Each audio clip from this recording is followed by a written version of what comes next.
Good Yep. evening, everybody, he says. I don't know what happened there. Bloody OBS glitched out and Question scared mark. me. Good evening. Welcome to another live stream. Who's in at the back?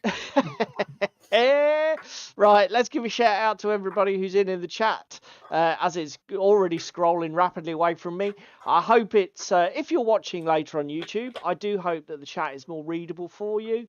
I've got the CSS working for the formatting so that the fonts are bigger and it's easier. I can certainly read it from where I'm sitting, which is what I need, because it means I can stay on my OBS director's screen and still sort of participate in the stream without having to piss about with overlays.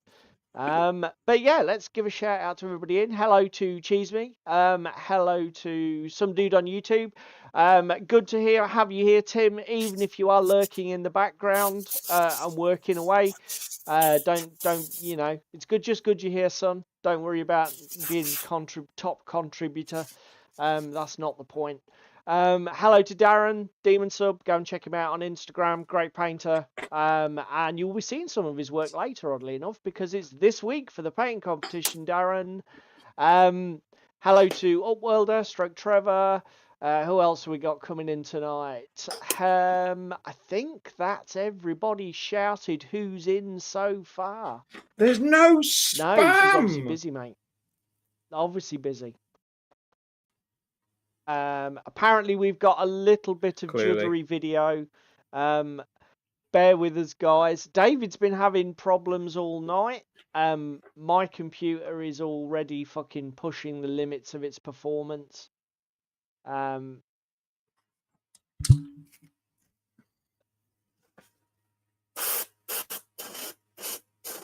Right. Okay. Right, boys I and have girls 17 dropped frames. I'm going to move is not something that we normally have a shit ton of. That is going to be annoying. Right. Yeah.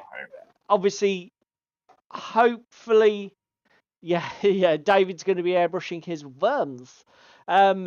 So, just give us a shout out in the chat.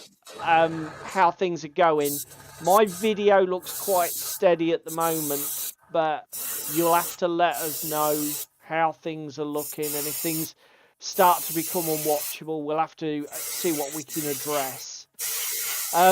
So right, okay, welcome to the show. We're going to follow our normal format. So for those of you who are new and have never done all this before, what we're going to do is first of all we'll tell you what we're going to be hobbying on this evening, because this is a hobby live stream.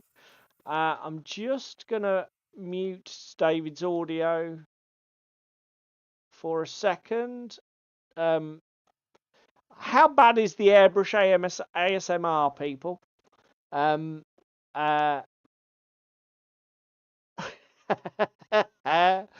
The dude behind the bollocks look horrible. I can't do shit about that, Tim. This is the way God made me, mate. So yeah, we will be showing you what we're hobbying on. Then we'll have a quick chat about gaming club and what we did at our club on Monday night. Then there's some news to go into.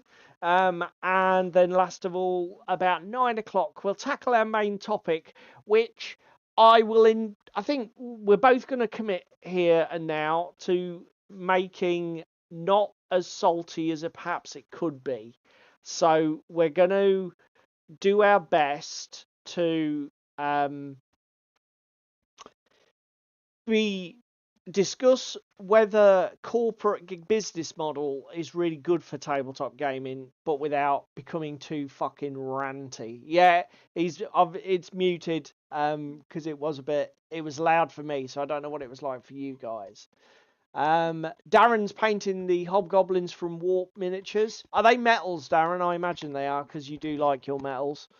GW will obviously get a mention, Cheeseme, because, you know, corporate business model. I can only think of 2 examples in tabletop wargaming of true corporate entities that produce content, but you guys can feel free to chuck other contributions in. So before we get into it, though, we're going to do something slightly out of order. For those, there might be some of you who are not aware, but just bear with me while I bring this up. This is just a forum post from the On Tabletop forums that reports the news. Yeah, Paul Sawyer, one of the founding members of the team at Warlord. I think it was him and John Stallard set the company up. I think they're both ex-GW. Unfortunately, Paul Sawyer's had some health news that's not good. So the first thing that we wanted to do was shout out, wish him the best. I know that, you know, for those of you who don't know, Paul's been diagnosed, I think, with a glioma, which is a type of brain cancer. I think it's pretty aggressive, and I think the outlook is pretty bleak for the guy. But, you know, as somebody who's been in the hobby for years, I just wanted to extend my commiserations. And do you know what? Give the guy great, endless thanks for the joy that his company has brought to geeks and weirdos like me who like playing with little toy soldiers. Get as well as you can, Paul. And I hope what time you've got you enjoy. And it isn't too grim for you, boy. But yeah, look after yourself.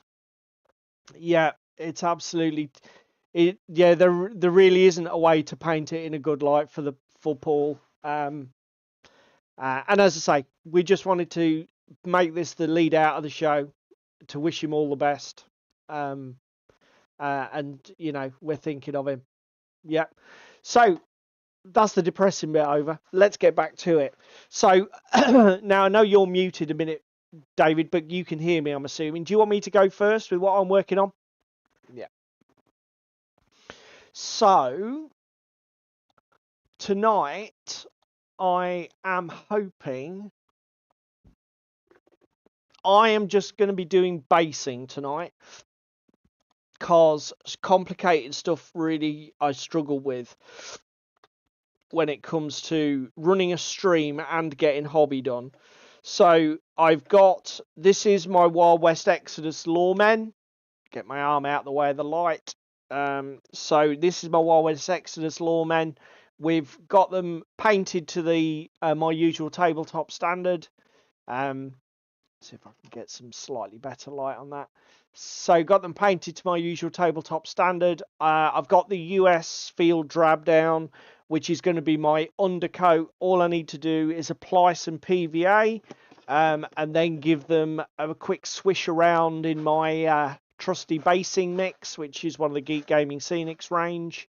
And then that'll be these guys. And if I get that done, I might even black edge the bases as well. So that's what I'm working on tonight. I've got 3, 6, 9, 10, 13 models to do in total. I've got Wyatt Earp, Doc Holliday, a heavy gunner, and then I think there's 5 riflemen and 5 pistoliers, the guys with the 2 handguns and 2 guys with the rifles. So that's what I'm hoping to be working on. Yeah. Yeah, to be honest with you, Trevor, yeah.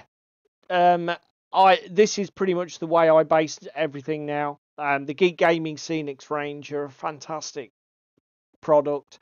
Just put some paint underneath. That way, if you get any blank, the first few times I used it, I left it as primer.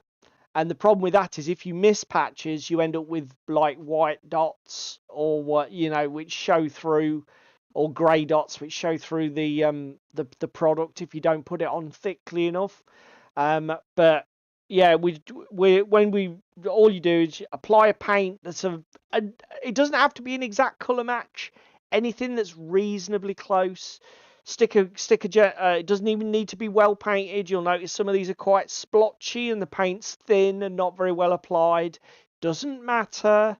It's going to be covered 99% by basing material. We're not taking a lot of time and effort over this. Yeah, that's it. It's like a trigger word. We've said rimming. Immediately Crispin is drawn into the chat.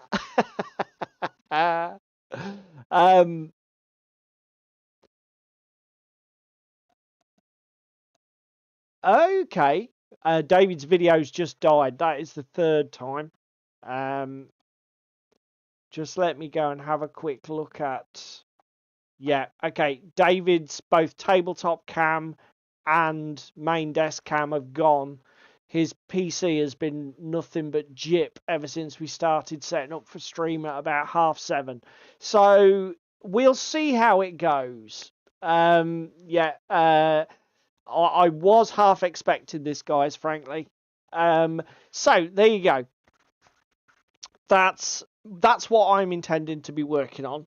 So now I just need to move this camera out the way so that I can obviously now the other thing is I will probably have to check on David and manually... Hello JJ, good to see you, sir. Commiserations on the Kickstarter. I saw you didn't fund, but hopefully, you know, you can make a plan and go forward, and you know, keep things alive, keep things running. I'm gonna keep flicking back to right. David's desktop camera is back up, and his video link is back up as well. Hey, he's here. Can you hear us, mate? You're still muted. Whoa. I'm back. My internet died. Okay, that's fine. I did say to everybody that was the third time. So, right, did you want to show everybody what you're working on? Let me bring you... Yeah, sure, why not? I think your desktop cam's working. Yeah, there it is. What the hell is that? Oh, is that your splash sheet for catching all your... This is my plastic bag catch sheet. Yeah, okay, got you. Tonight we will mainly be priming worms with their base color. Okay, so because before starting the stream, guys, we've been discussing what is the best flesh tone to use for these worms.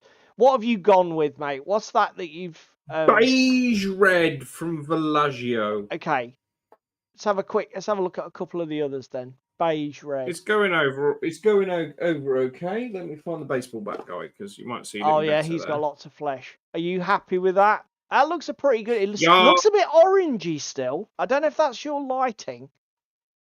It is a bit of an orangey tone, but I'm thinking with an application of a zenithal, we'll be okay. Yeah, so he's putting down beige red, which is model color 70.804.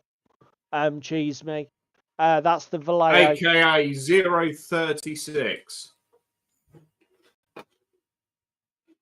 So Darren says beige red is my go-to for white flesh base coat. Okay. Yes, yeah, we know you would have gone with our barbarian flesh from Army Painter Tim, but we don't have that. I am not a Army Painter whore. To be fair, do you know, Darren, I think I used it. I've got one of the models from... So anyway, you're basically airbrushing the skin tone on them, aren't you? Then what, dry brush? Yeah. Right. Yeah, probably a dry brush or another zenithal. Okay. Yeah, I think I've got a model with some pigs from my Mythic Battles Pantheon set. I think I used beige red for them, mate, to be honest. Cheese me still waiting. Oh, mate. So Europe is quite a bit behind the UK then. So that's what we're going to be working on. Anyway, the only thing I'm going to need is basically a big brush and some PVA. which I have here. I've got half a bottle. It's a little bit thin, but we were getting to the end of the fucking container. Right. So then, club night, mate.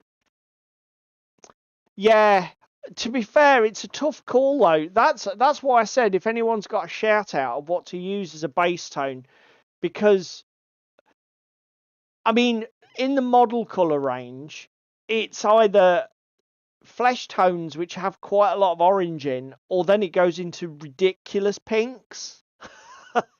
I mean, brown rose doesn't look right to me, and old rose, they'd look too. And a lot of the skins are just bloody stupid. So yeah, we'd be interested. Hi, Rich. I'm sorry, what? There's a Hogs of War Kickstarter. Oh, because that got bought as a board game ages ago.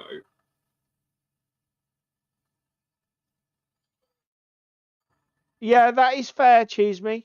It is a video game. To be fair, I'm not familiar with the look of the video game because I haven't.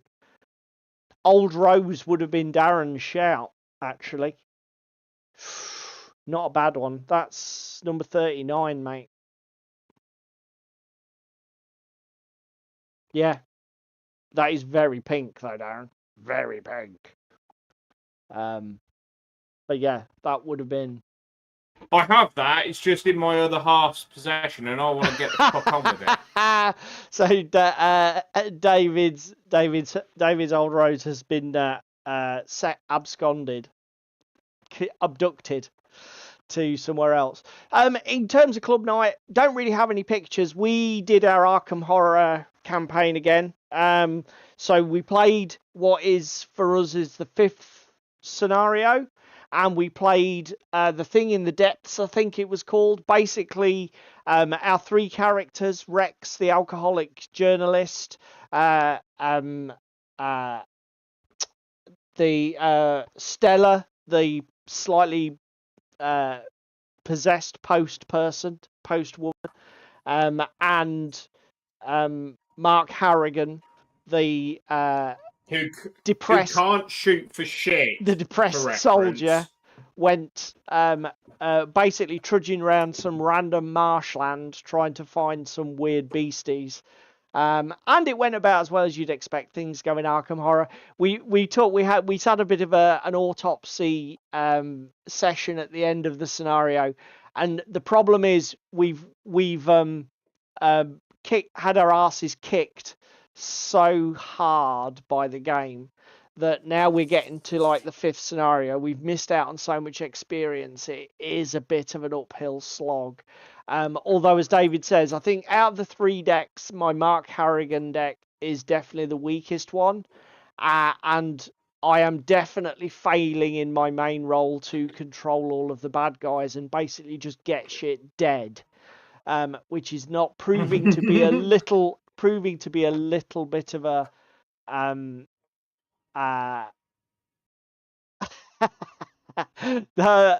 so Old World is saying, I think they're still talking about this pigs thing, aren't they?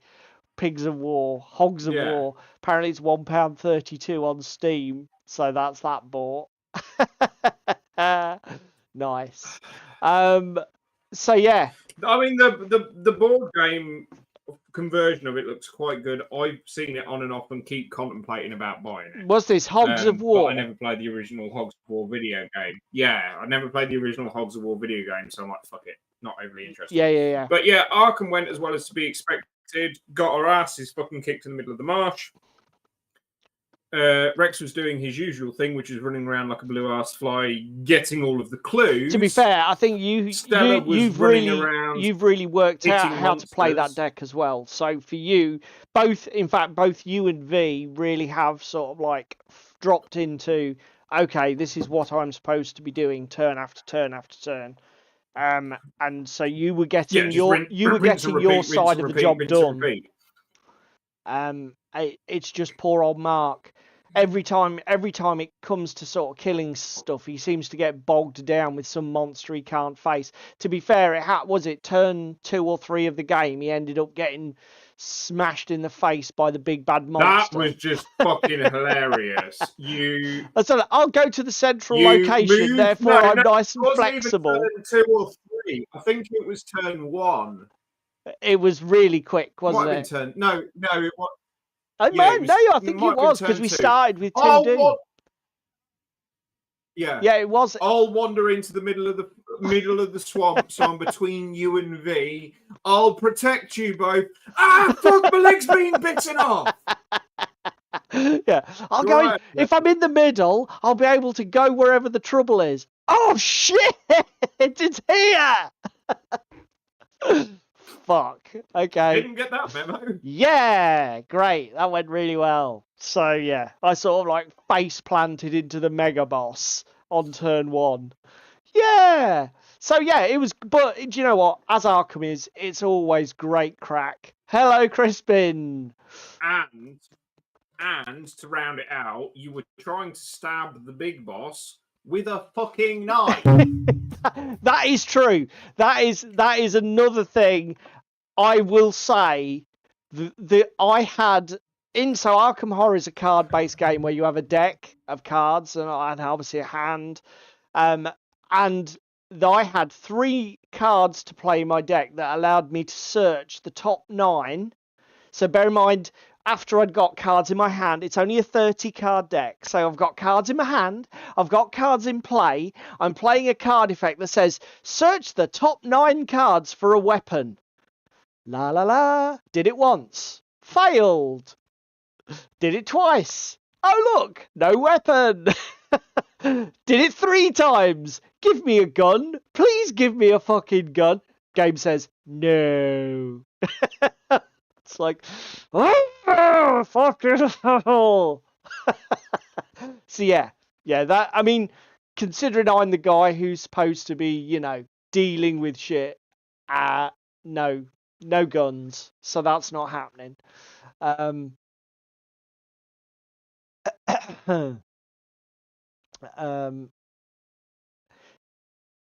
No. Well, obviously, Arkham said, no, we're not going to give him any firearms.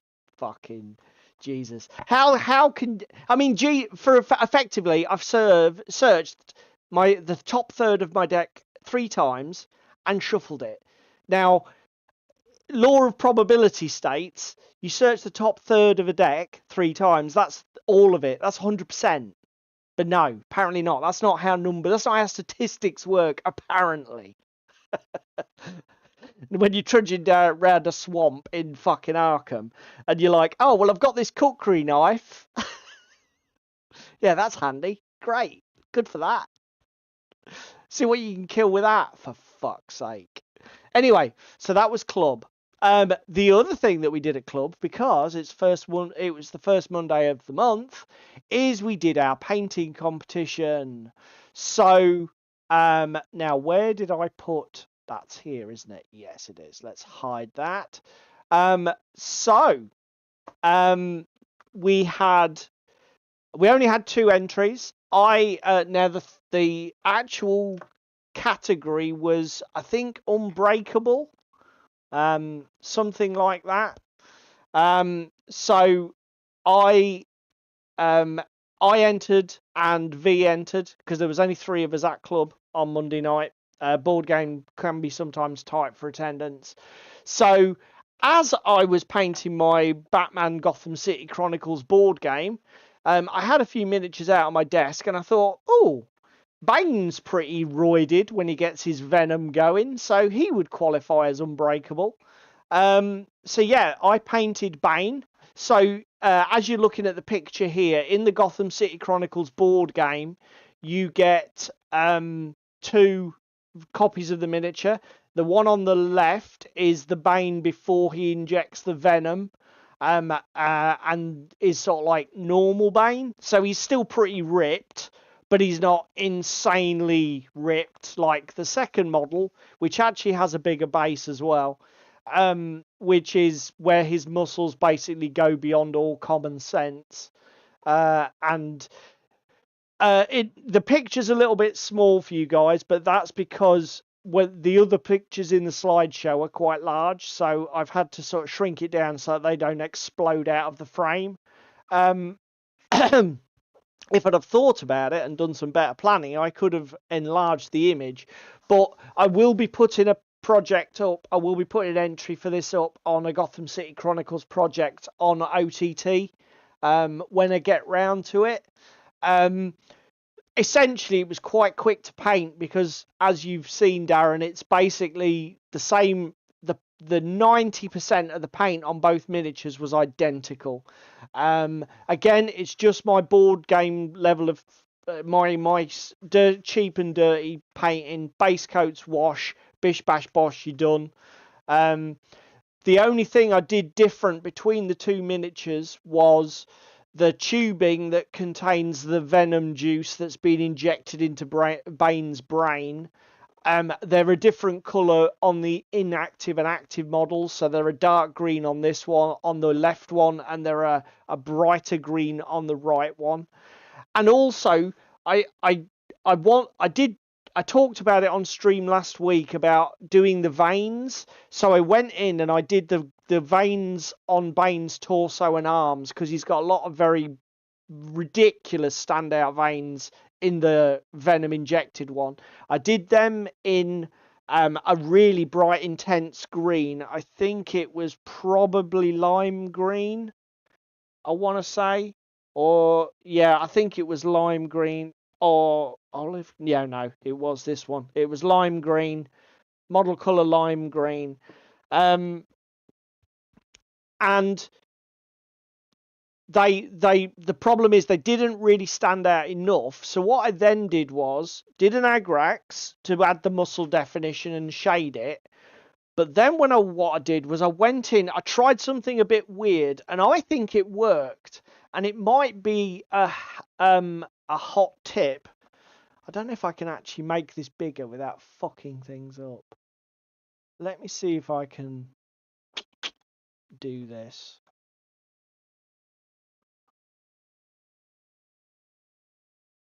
Oh, yes, look, I can do this. Let me see if I can make it bigger for you guys without... We all live in a yellow submarine. Shut up. Try that. There you go. Right. That's a little bit larger. The Germans started it. So... It's not my fault. The Germans started it. What I did was I used... This is a Citadel colour. Let's go to my... If I go to my desk cam,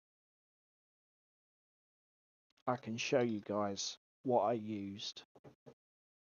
So I put this. Now this is old school Citadel colour green glaze. So, and as you can see, it's a ridiculous intense green. I put this all over the areas of flesh. Now, it's when I did it, it really is too green. But what I did was, before this had gone off, I came back in with a brush that was basically almost pure water and sort of like tried to swipe the glaze away. And what happened was, because the glaze was semi-dry, it split apart like almost like a sheet breaking into pieces. And what that gave was a really mottled skin effect that I was not expecting, to be honest. I was at this point just winging it and just experimenting with quick and dirty techniques. But it actually worked quite well because the green sort of split up and then started to settle in recesses, but it left behind mottled patches that had stuck to the paint layer below. And it actually worked quite well. But I did go back in with the Agrax afterwards just to knock the intensity back a bit. But basically, you can just see it from the image. The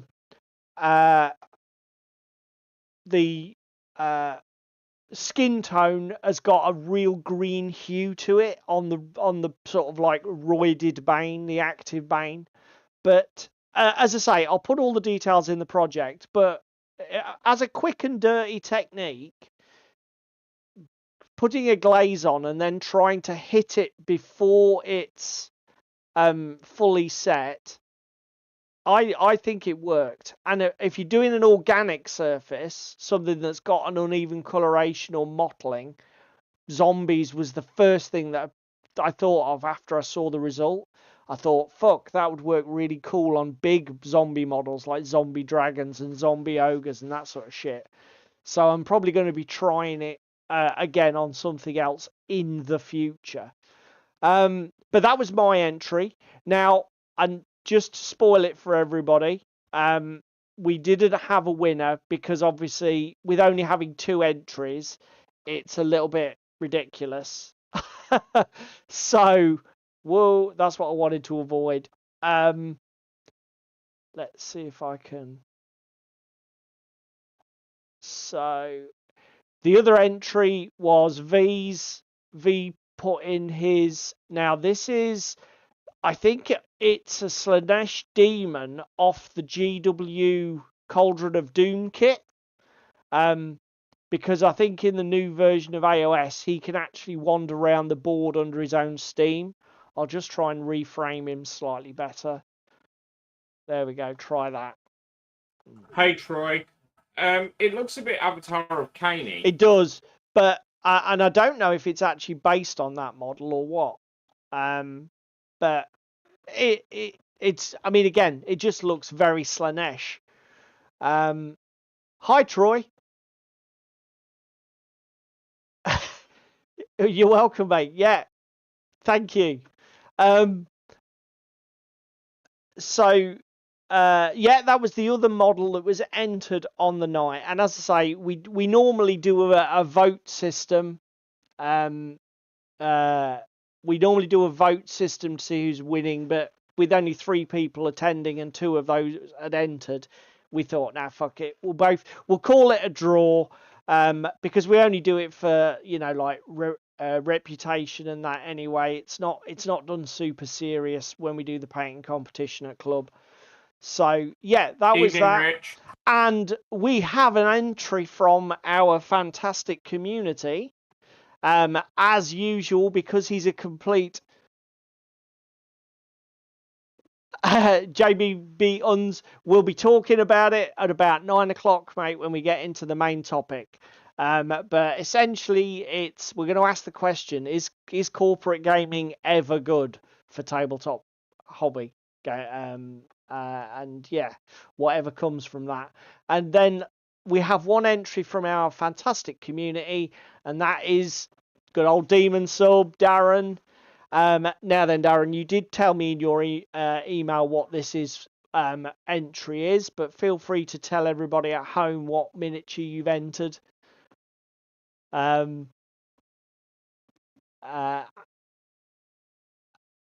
Give yourself a shout out in the chat.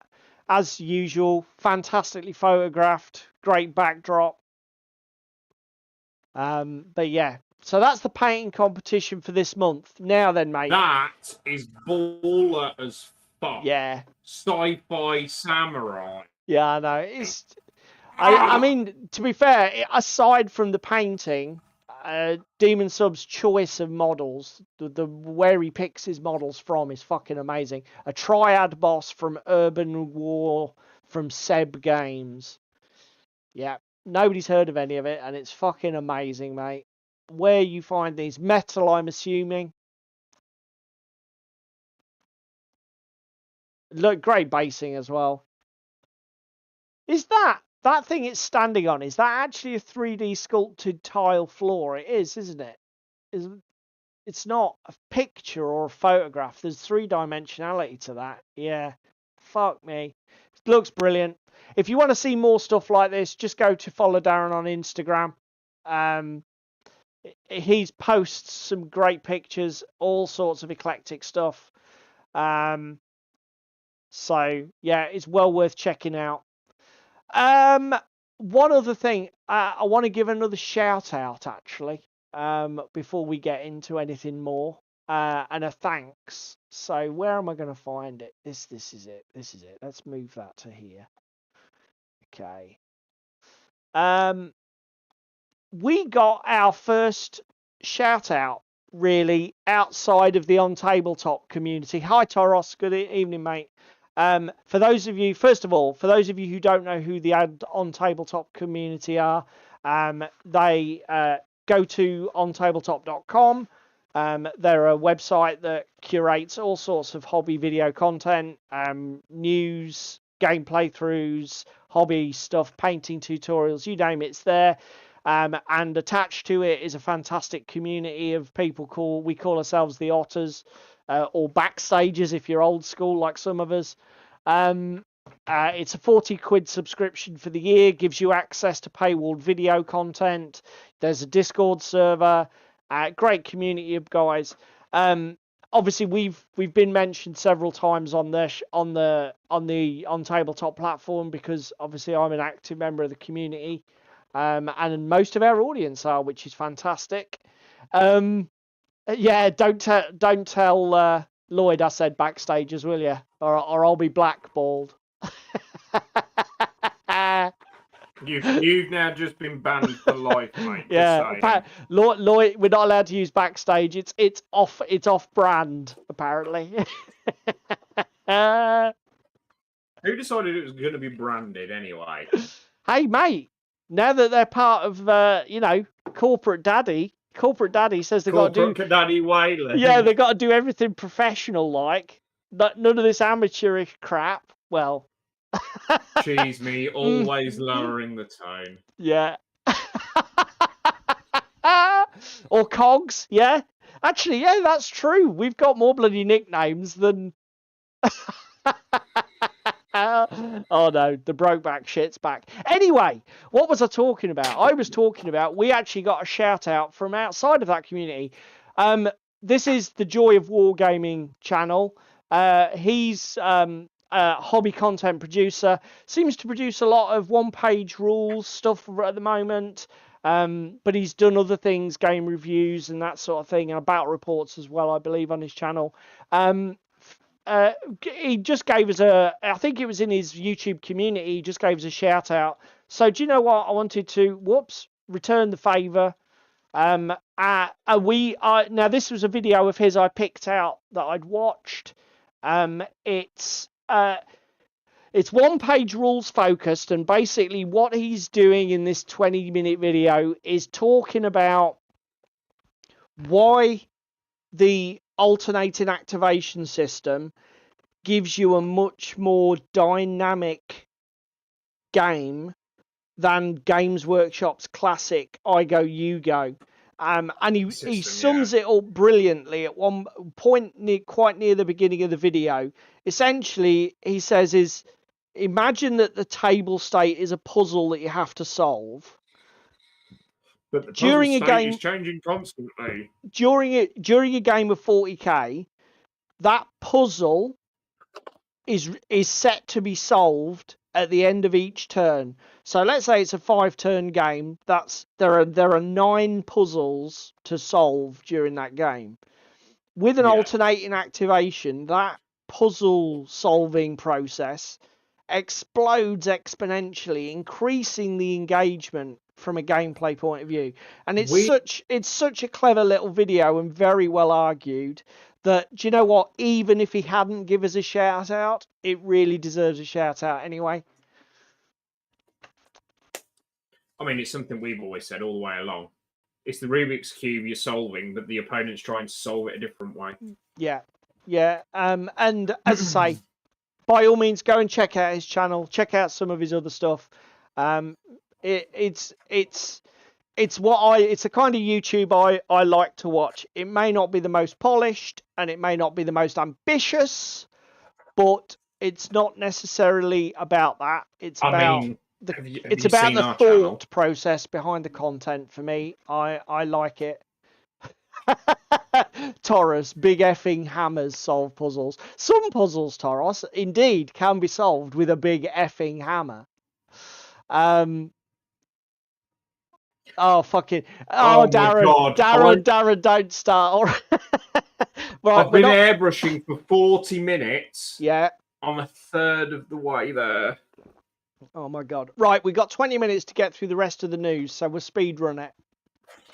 Okay. Yeah, well, Ash I've got Barker, to speed run painting this shit so I can actually be here and talking.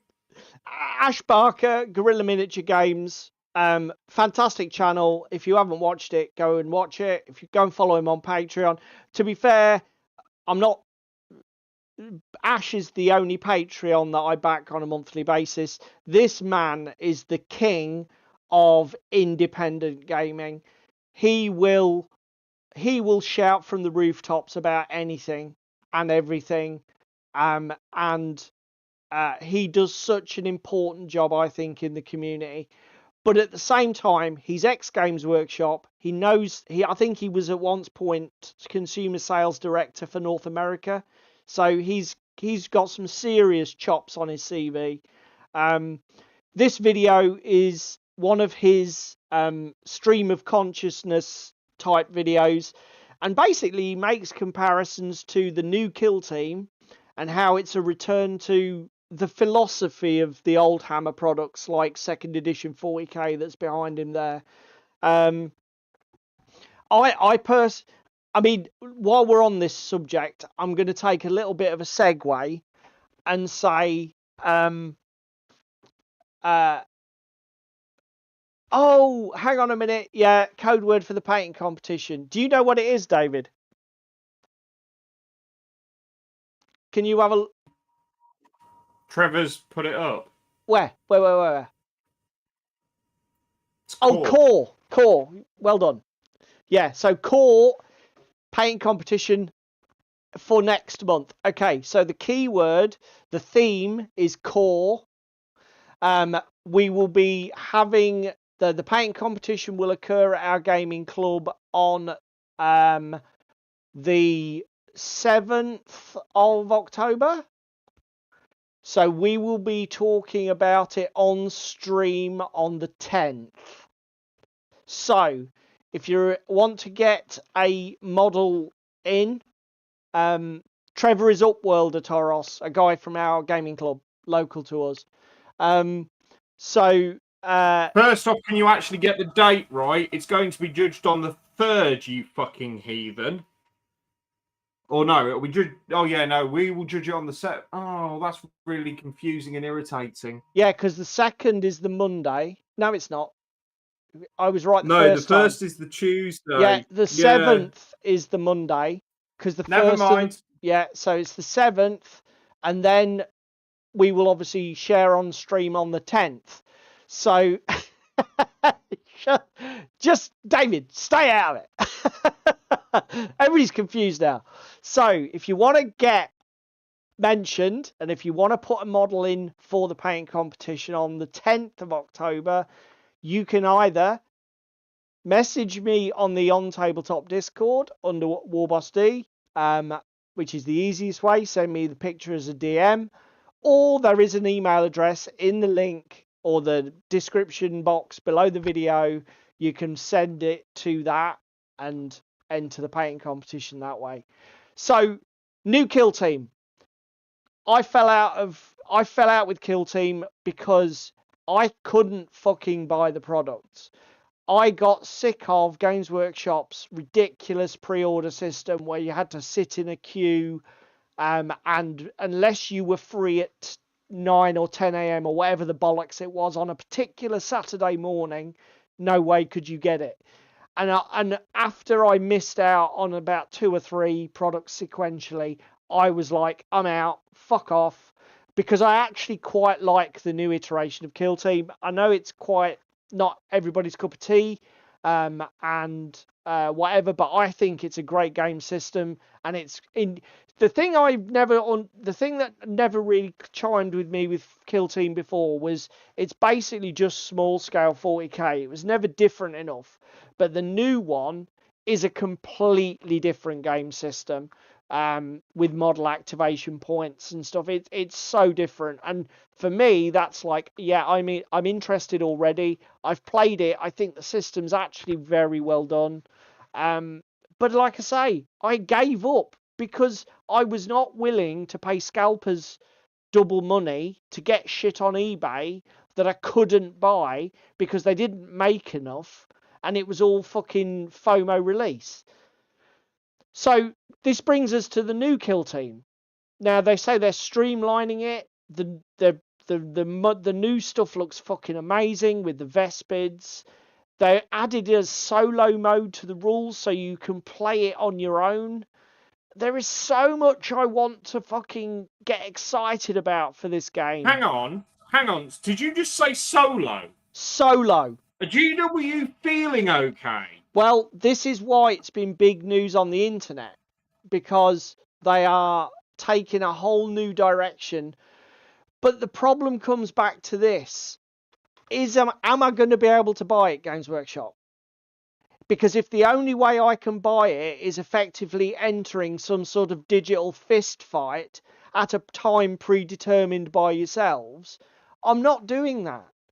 I'm a 52-year-old man. You either want to sell this product or you fucking well don't. Don't just make 10 of them and then say let the best man win. Fucking sort your life out. So I am excited for the new kill team. Am I going to be getting into the new kill team? Don't know. Watch this space. If I can buy it without it becoming my life's goal to just track down and buy kill team products at whatever price, I'll probably try it and get into it again. But if they make it a mission, fuck them. Right, mini rant over. Awesome news. Again, I'm old school. I make no apology for being 50 years old. This is a great video. Apparently, the new starter set for the relaunch of Dungeons & Dragons that's coming either later this year or early 2025, the packaged module is only going to be a reworking of Keep on the Borderlands. What the fuck?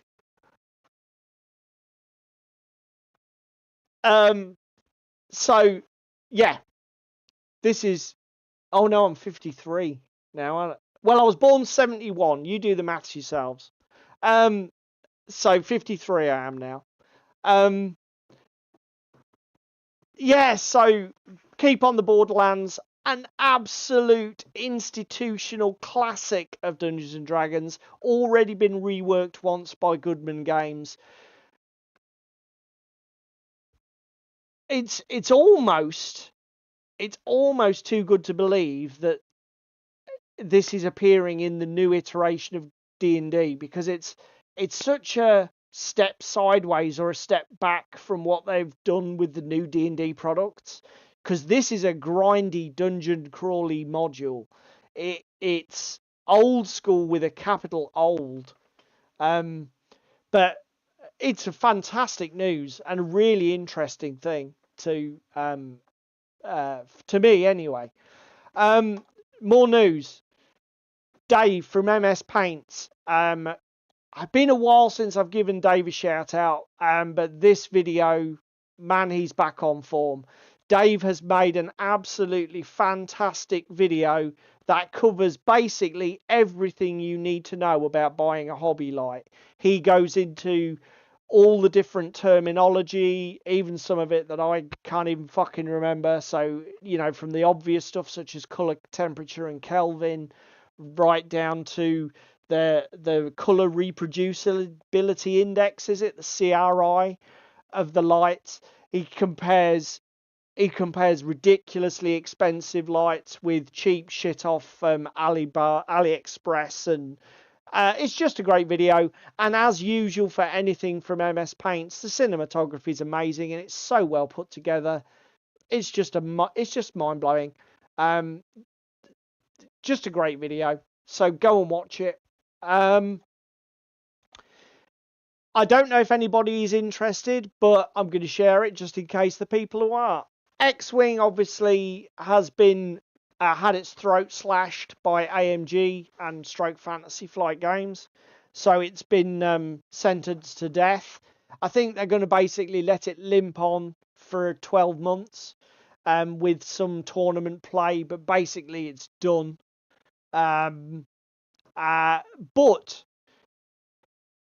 a group of fans called the X-Wing Alliance have basically taken on the mantle of keeping the game alive. So the best way I can explain this to people who might be of a Games Workshop bent is back in the many years ago, Blood Bowl was dropped by Games Workshop, and it was taken over by a group of enthusiasts who basically kept the game alive on the internet, in forums and back rooms, and kept tournaments running completely without support from Games Workshop.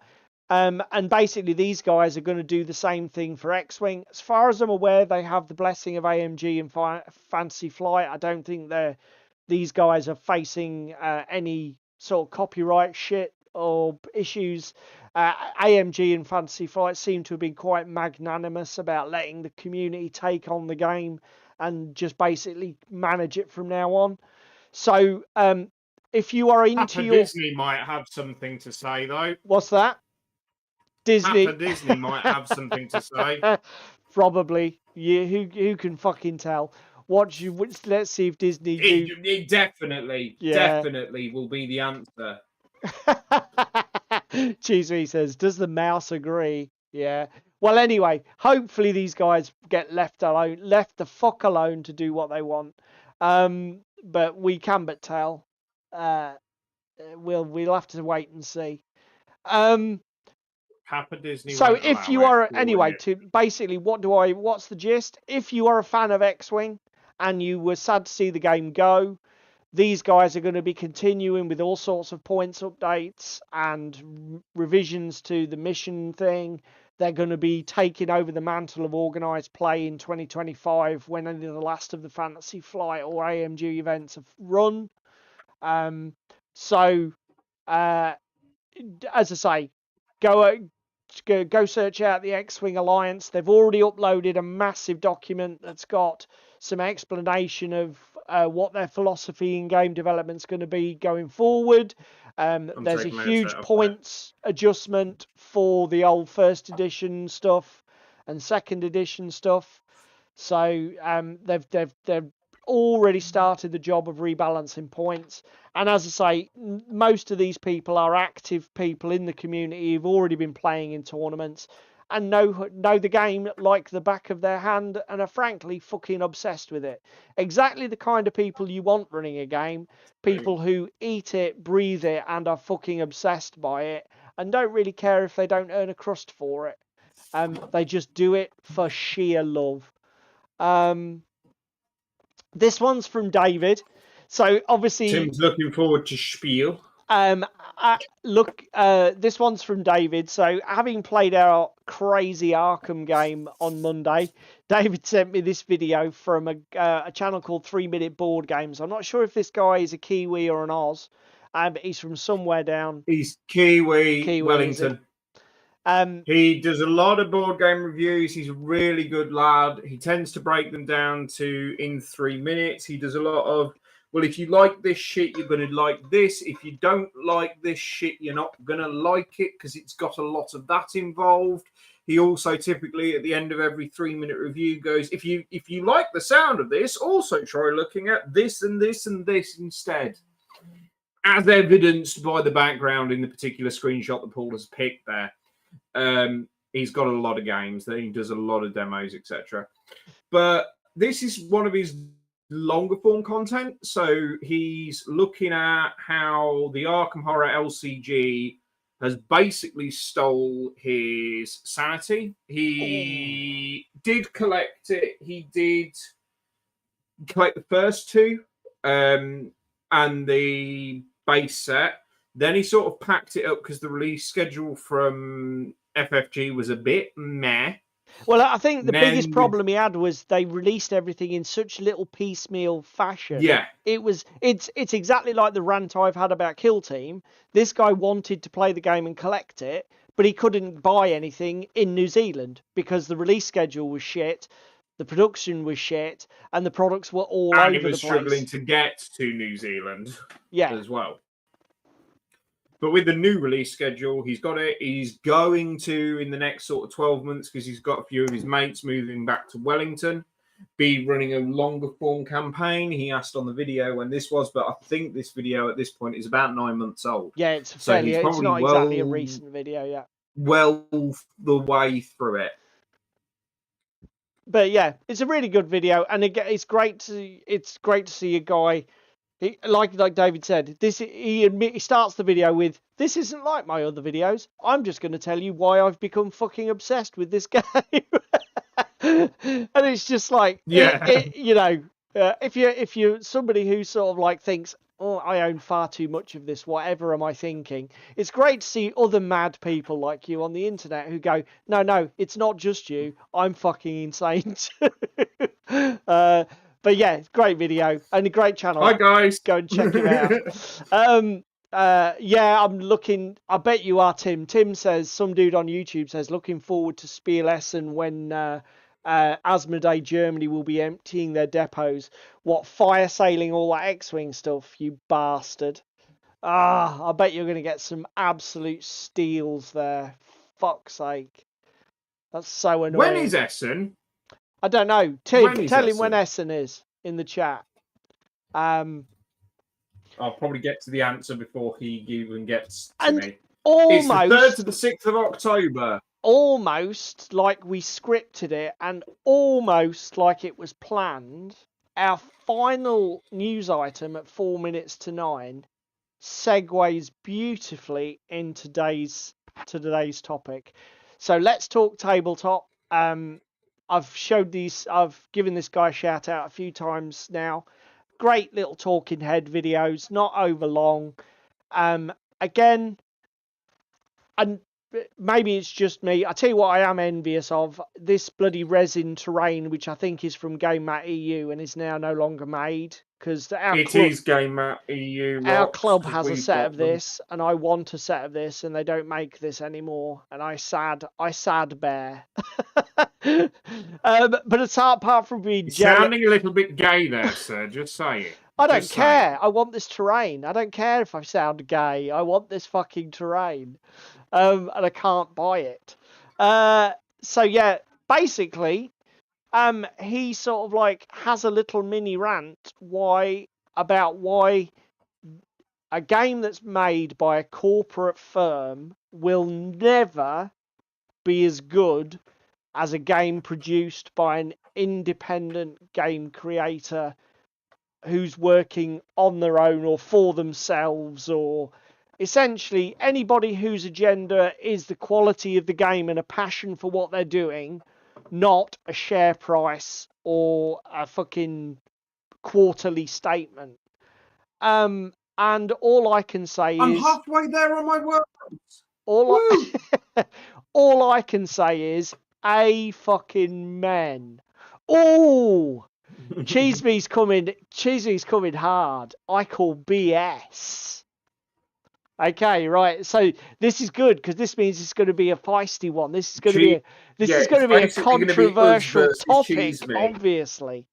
So that brings us almost to 9 o'clock, and do you know what? Just to break with tradition, and obviously we'll go early because we're going to start early. Not late. Or are we going to pad? Are we going to pad for the next 60 seconds? Shall we pad? No, we shan't. Although what I shall do is get some fucking PVA out because I need to do some of this basing. So I am going to waste a minute or two while I find a shitty brush I don't mind ruining with PVA. So yeah. Corporate business and tabletop gaming. What do we think? So, obviously, this video was sort of like something that we've been actually talking about. This topic was something that we've been talking about making for a while. It's been what? On our fucking bingo card since Expo? Yeah. For a good few months, I think.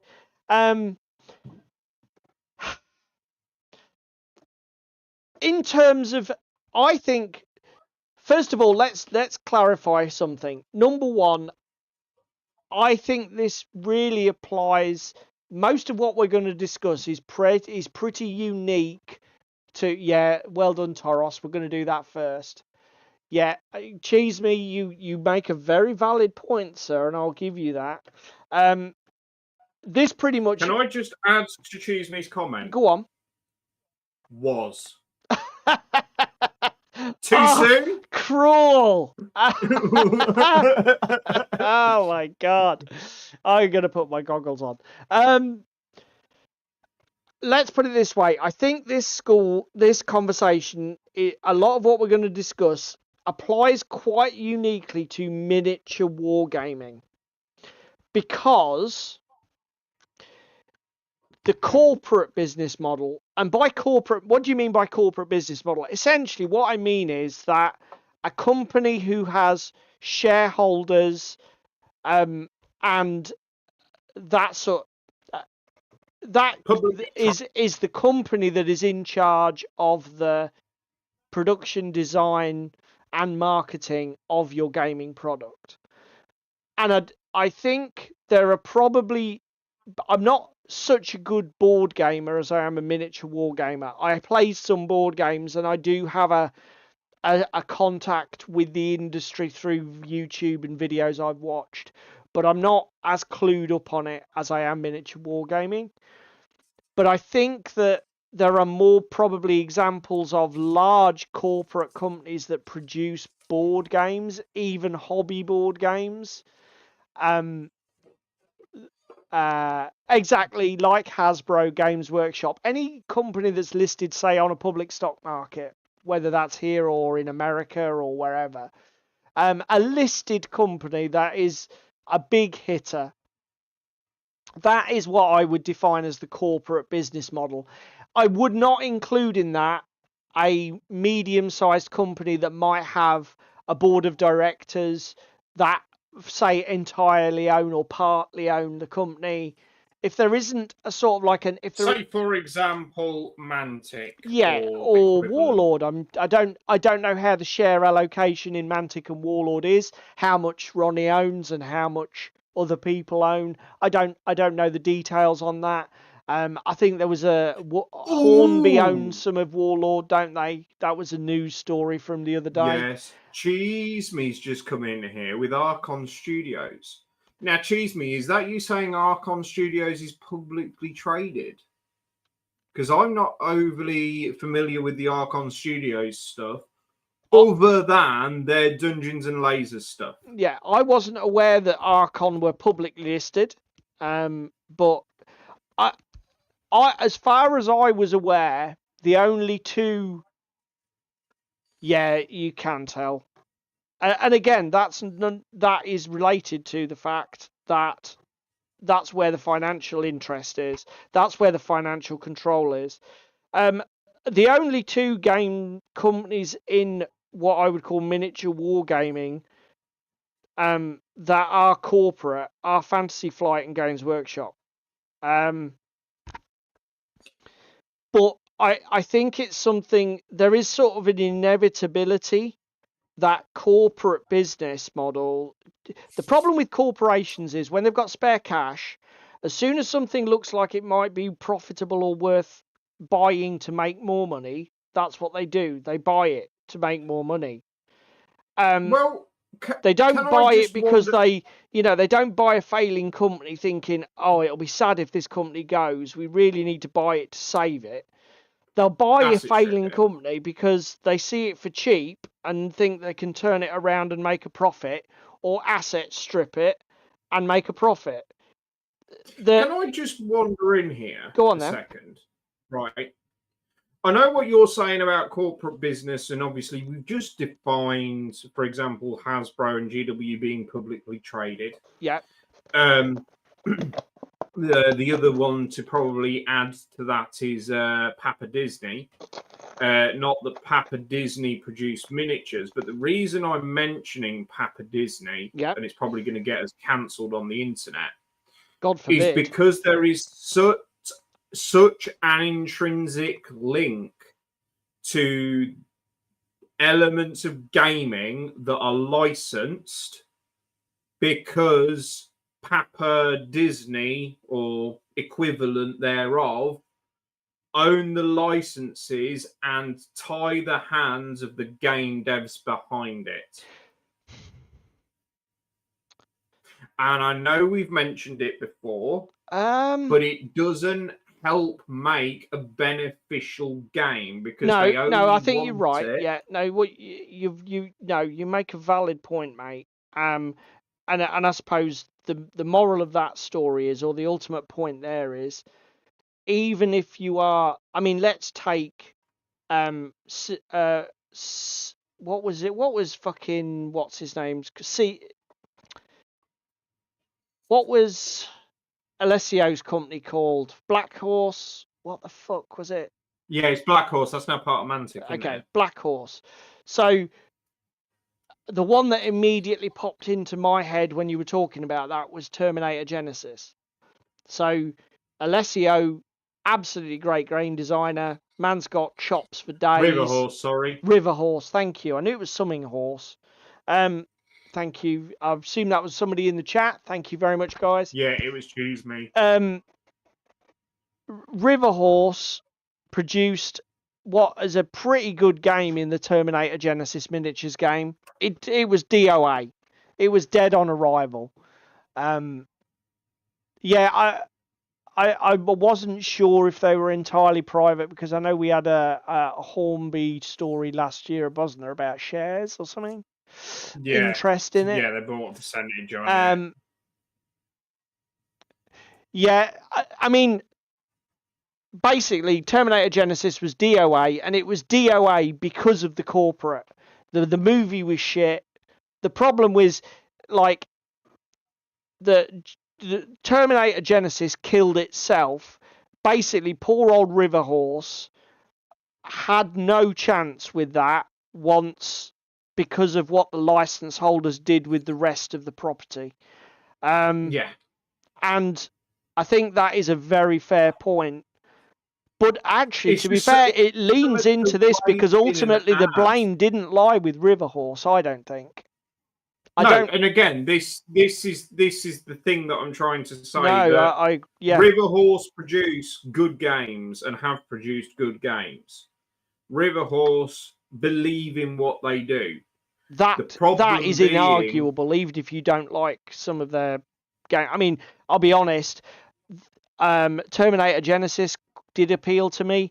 The Labyrinth and Dark Crystal board games, not so much, but I think they were probably pitched a little too lightweight and a little bit too family for me. But whether you say that they're for you or not, I don't think you could say they're shit games. The production quality on them, the production standards on them is amazing, and they're not bad games, even if they're not for you. Don't you agree? And again, Damon said at the point here, getting a license from a corporation is a different influence on a company rather than the game maker being a corporation itself. Yeah. I cannot argue and I cannot disagree with Damon. More the point I'm trying to make is corporate business, whether it be through licensing or game manufacturing, doesn't help this industry. It doesn't help this hobby. Do you know what? That is such a good way of putting it, mate. Yeah. And I've seen this sort of just scroll by in chat. Obviously, Warlorn's now owned by private equity. We've got Cheese Me going, don't discount the private equity part. You don't actually know how much control those people that own the private equity firm are having on the forefront. And that is true, I suppose. Yeah. Being a private equity, they still want to make the profit and see the return on their investment versus appeasing the shareholders from corporation. Yeah. And I think, truthfully and honestly, with the Hornby buyout last year, a part of it, I think some of that has sparked this change to third edition prematurely. Possibly, because we did ask, we did say a few weeks ago, was a change really necessary? And like you say, maybe it's because that's the worst thing. That's the other thing that happens with corporate management. There is a lot of It's the release cycle. It's keeping up the... It's the mimicry. They see a model that works for one company, like Games Workshop's arbitrary, well, we re-release everything every 3 years. Why? Do you need to? Well, no, not really, but we're going to re-release everything every 3 years because we want the injection of a new edition to the fucking figures. And then suddenly it's like, you do wonder, is the bolt action thing a mimicking of that, where the private equity have said, you know, that Games Workshop, they just relaunch shit and they make millions. Why don't you do that? Why don't you just redesign it a little bit? You're seeing a downtick in people buying new starter boxes. You're seeing a downtick in people buying big ticket items. Let's get them interested. What will get them interested again? Let's kick it with a edition change, etc. And don't get me wrong, corporate as a whole is bad. New product development schedule and the arbitrary release dates. Rich makes a good point. Are integrated into products, and again, like Apple and fucking Samsung releasing a brand new phone each year with not many new tweaks, but it's a new thing. It sells because it's new, and everybody wants the latest new. Do you know what though? To cheese me, Rich D says the thing is, it's not just limited to tabletop gaming. Totally get it, mate. And in fact, I would say the thing is, right, corporate business tends to focus on mass market shit that everybody wants, that 8 out of 10 people are going to buy and 8 out of 10 people are going to use, because the bigger your market, the bigger your reward. I am not saying that this problem is unique to tabletop gaming, but what I'm saying is there are certain things in my life that I don't give a fucking tinker's jizz about. I don't give a shit about this phone. Genuinely don't care. Don't give a fuck. I have zero emotional attachment to this phone. If it breaks, I will buy another phone. I won't spend more than 200 quid. I'm not on a contract. I don't have any brand loyalty. I've used Samsung, Sony. Don't give a fuck. I'll buy whatever. This corporate item has zero emotional engagement for moi. What colours the conversation that we're going to have tonight, and I don't think it's unique to me, but I think and here's the TLDR: if you do not have any degree of emotional engagement with little tiny plastic men, this conversation's not going to be relevant to you. You may as well stop watching now. Because that's the thing. Yeah, it's the emotional engagement that changes it, doesn't it, mate? Yeah, we're going to come to Taurus's comment in a minute about GW's stance, because I have fucking opinions on that, and I know we said this isn't going to be salty. Yeah. But unfortunately, the red rag has been raised to the bull, and we will be going down that hole shortly. I mean, again, we've got the issue of corporate, but I sat driving on my way to work this morning, and I thought to myself, miniature wargaming as a whole is rather Western. It is, yeah. You don't see much in relation to Eastern, other than Gundam coming out of Japan. But even then, that's more miniatures as collectibles. I don't think there's a great deal of gaming goes on with them. It's not gaming and that kind of thing. So it is a very Western idea. And unfortunately, we do live in a capitalist society, and I'm sorry we're going down this rabbit hole, but everybody wants to make something for profit. It's how businesses and companies run. If your company's not profitable, guess what, sweetheart? Don't bother fucking running it, because you're going to be out of pocket shortly. Lo and behold, it's the be all and end all. But from my point of view, you can have companies that are profitable, that really, really, really care about their customer service and what they are doing for the hobby, for the environment. Zatu is a limited company. Yes, it's just a reseller. Warcradle, similarly. But in the background, Warcradle are designing their own games. Zatu give you exceptional customer service because they actually care about the stuff they are selling rather than just being an Amazon warehouse style of fuck it, it sits on a shelf, somebody's ordered it, let's throw it out the door. Yeah. Ultimately, that degree of passion and enthusiasm for what you're doing is, I think, the magic ingredient that makes corporate business so dangerous for what this, because the truth of it is, what miniature wargaming is niche. I mean, there are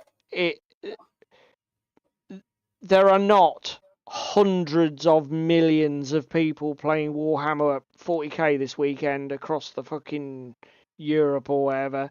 You know, we are no Upwelder, because I'm about to get salty about something else. We don't need that level of sodium chloride in it. Modifius have eventually given me their package fucking 6 months after I've ordered it. Fine. We'll never fucking be ordering from them again because they've shafted me on a customer service point of view. I've said my piece on it before. That is the last I'm saying on it. They fucked me over. Done. Troy, interested your comment, mate. Privateer or Malifaux versus Relic Parade? Because Privateer Press are not publicly traded, are they? They're a privately owned company with one guy.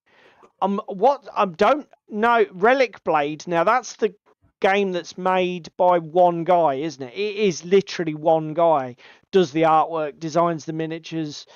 That is Relic Blade is almost like the extreme example of one bloke in his garage doing everything. I mean, Joseph McCulloch. Where's Pandy when you need him? Yeah. There's another good example, actually. You should be here, Pandy.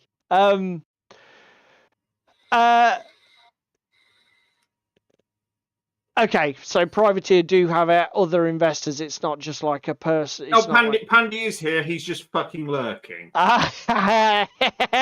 So time for you to chip in, unless you floated on the stock market and didn't tell us, Pandy.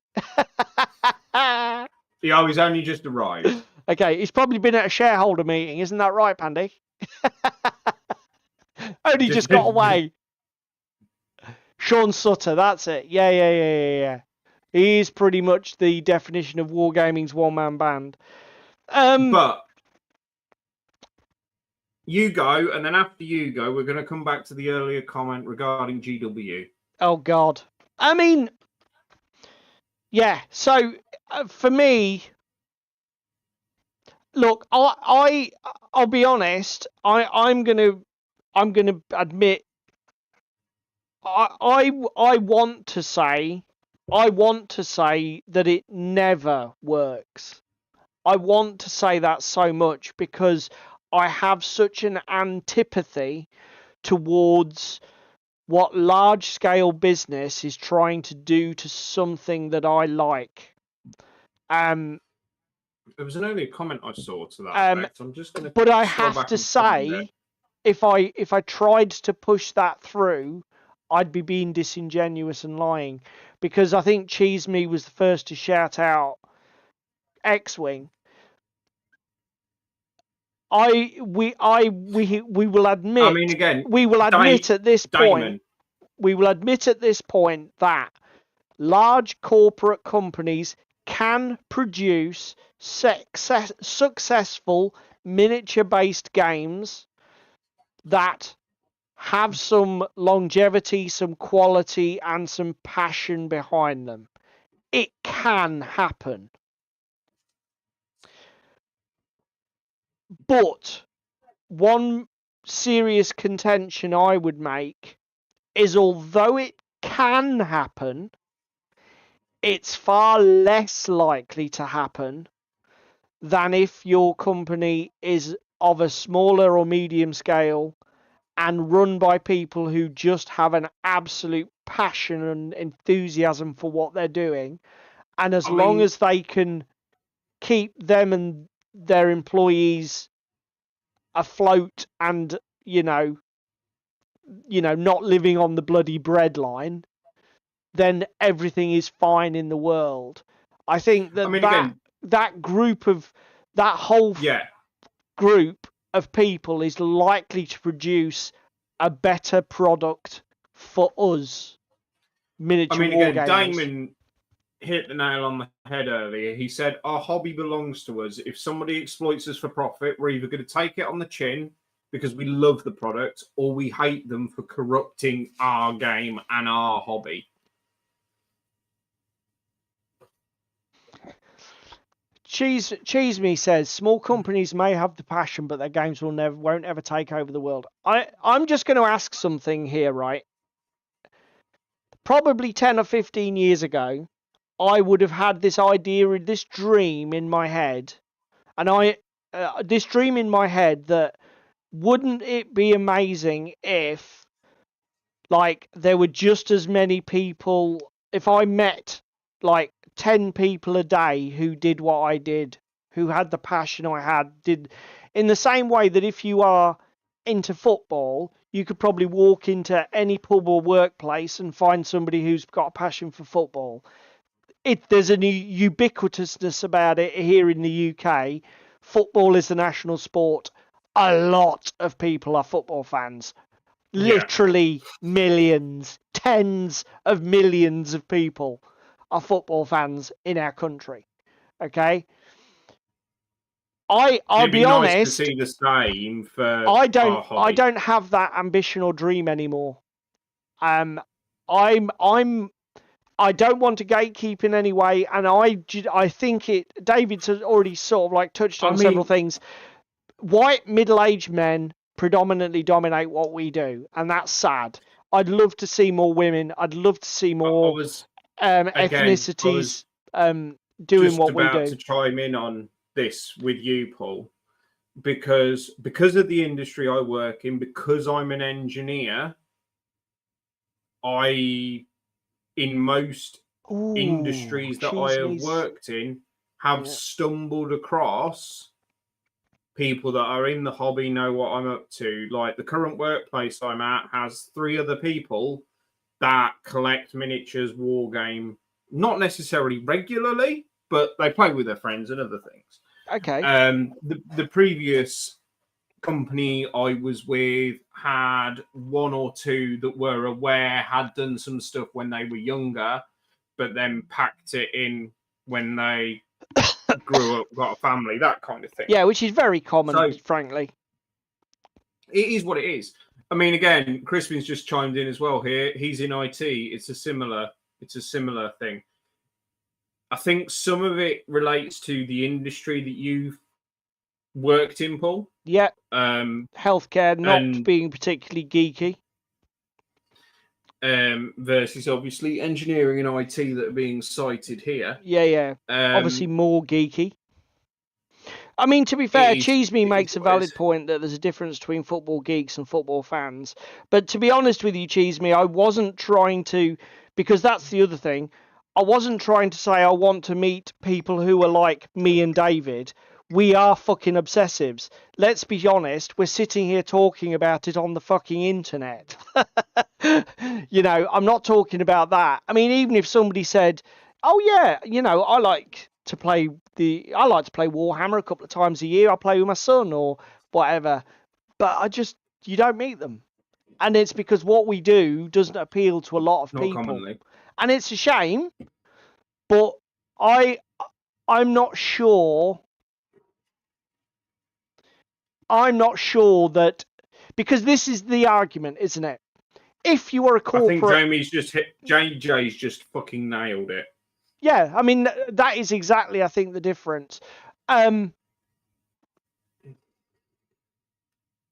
problem... I mean, again, tell us we're wrong in the comments. Tell us we're wrong here in the chat tonight. Is the dream that as many people play fucking Warhammer as read Harry Potter fucking books. Is this... Fucking no way. Do you know what I mean? Is this reasonably... Is it going to ever be achieved? Because this is the other thing that I think... This is the inevitable toxicity that... Let's swing the guns around to Games Workshop, right? Games Workshop... Okay, right. We're going fucking full broadside. No, I'm going to try and keep Well, it... you've just mentioned inevitable toxicity. Games Workshop are doing better than they ever have before. And my perception is Games Workshop are doing better than they have before because they are doing what we call in the industry pursuing whales. What they're essentially doing is marking their products up and making them so expensive that the few people that will buy them just have to spend a preposterous amount of money on them. They're not trying to go wide, go cheap. They're trying to go as expensive as possible for everybody that's engaged. And that's the problem with the corporate thing. Number has to go up every year. And when you've reached saturation of your marketplace, the only way to make your number go up is, frankly, exploitation of your existing customer. Exploitation might be a bit too strong a word for some, but I think I've made my point. Or this links us back to something we was discussing on Monday night at McDonald's after Club, wasn't it? Companies that cannibalize their market. There is one really good example that I can think of in the board gaming sector, which is FFG. With their Arkham Files games. They have Arkham Horror 3rd Edition, they have Mansions of Madness, they have Elder Sign, and they have the Arkham Horror LCG. Two of those are basically only getting releases now. The other two have been left to die on their hill because they don't tally with their business practices. Yeah, but effectively what they've probably done is cast the two aside that weren't generating the most revenue. They've gone with the two doing best and left the two that weren't doing so well to die. And do you know what? That's good business. Sucks to be one of the people who's a fan of the product that's getting kiboshed. The two that are dead. I mean, yes, we are hobby magpies, but it's been said time and time again by a number of ex-Games Workshop employees that GW is meant to be your gateway drug. It is meant to get you hooked. You're meant to ride that high for 2 years and then you fuck off. They could not care what you do after that point. Yeah, that as a business practice is toxic as fuck. The fact that you only want to milk a customer for 2 years for all they are worth, and then the money that they have spent with you, it doesn't matter anymore. Yes, you're jaded. Yes, you want to piss off, as Troy said, that you've dealt with the abusive business practices and bad rules decisions. You move on to smaller independent games, etc. A lot of us in this hobby have done that. It's why we're here. It's why we're enlightened, in inverted commas. And we kick GW so much because they're an easy, soft target for it, because even their ex-employees are coming out and saying it. It's not like we're the fucking guys wearing tinfoil hats going, well, this is a conspiracy. Yeah, no, they have, like you say, people have gone public and said, this is their model, the funnel model, they call it, where they just capture people at the top, and after you've been in the funnel for 2 years, you're too much aggravation to keep in it because you're overly invested, you're too demanding, you won't just take what you're given, you've got your own opinions on what you want, and frankly, that's not what they're in for. That doesn't... I mean, again, we've got Rich and Paul saying here that, yes, it's an expensive hobby, but it's no more expensive than others, or you've got other hobbies you can have, racing, shooting, horse riding, fishing, that are equally as expensive. Yeah. And yes, those racing, shooting, horse riding, fishing in particular do have corporate entities selling you shit. Yeah.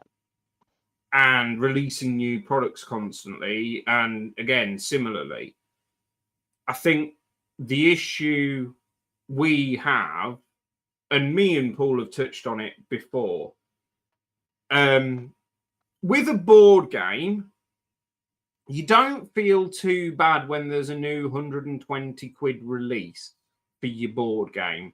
Looking at you, Everdell and Starling Games, you bastards. You've had a lot of my money. Because it's a punch out the cardboard, play with it, get on with it.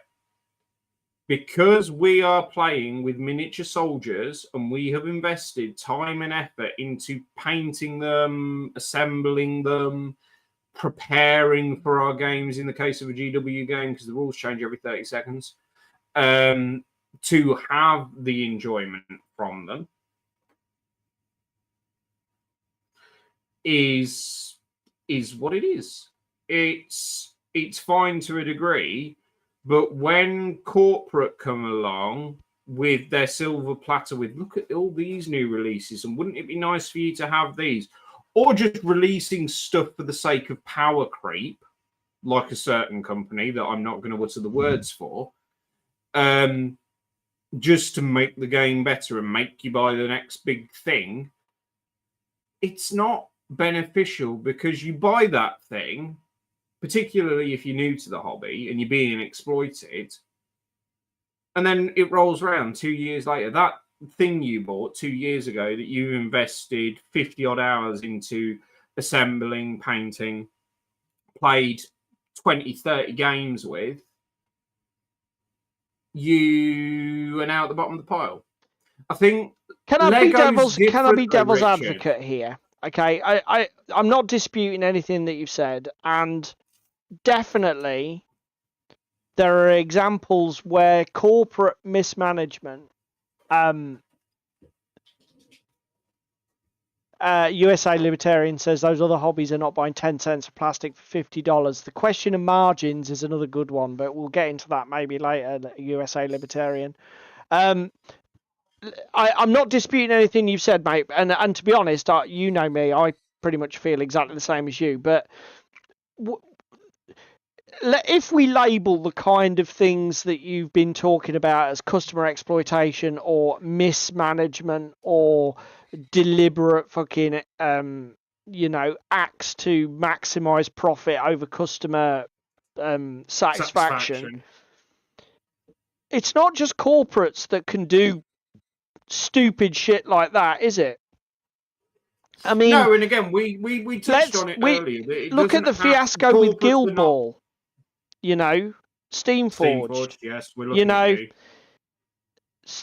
They had a great game. They had a great community. Everything started getting a little bit toxic. And rather than keep working to try and solve the problem, they decided this is too much effort for the money we're making. Fuck it. And just took it out the back and shot it. Yeah. And I'm not going to. What gets me more with the Guild Ball fiasco is, though, that they took it out the back and shot it in the skull and went, right, you're dead to us now. We're going to do other things. Yeah. They basically summarily executed it. Yeah. And then not but fucking what, 3 years later? Oh, that thing that we put the shotgun through the fucking back of, yeah, it's back. Yeah, okay. You can have it again. Yeah, but and again, I know they made the we made a mistake. I know they made a we made the mistake video on the YouTubes, and everybody said this is bullshit because basically you're not even apologising for what you did. You're just basically saying you've got to understand it was necessary at the time. And I know that they even managed to insensitively piss everybody off the second time when they tried to apologise for what they'd done the first time, which, you know, you could say is incompetence. But as I say, I just wanted to be a devil's advocate and say that, you know, even independent companies, because ultimately what happened there was they showed a lack of commitment to their own product and they showed a lack of commitment to their community. They should have stuck at it and fixed it. And like David says, cynically, because it's kept alive and they've watched stuff trading hands on Facebook Marketplace for like 3 times the sale value, they've now decided to wade back in, just exactly the same way Games Workshop do. If Games Workshop see a game, somebody mentioned more time earlier. More time is the next one just to fucking is probably the next one to be targeted for reacquisition. Yeah, more time will be next. It's calling it now. More time will be next. But Blood Bowl, well, we can that. Let's bring it back. It's been a while. And yes, I appreciate Cheeseman's comment of 3 years is a long time and things change. Yeah. When GW canned Blood Bowl, did they turn around and make a public post on social media or in their stores going, well, that shit's dead because we can't fix it because you boys keep breaking it? No, they didn't. They just let it die quietly. Steamforged fucking did. Yeah. And then they brought it back and gone, well, you can have it back now. Just behave with it. Yeah, but you could have fixed that all the first time. Yeah, and again, it's like I said, all it showed was they lacked the things that make the products that we buy as wargamers. What makes them so damn good most of the time is just the absolute commitment from the people making them to just make the best fucking product they can. We've commented on the Steamforged fiasco of killing Guild Ball and blaming it on the customers. It was a fucking ballsy play.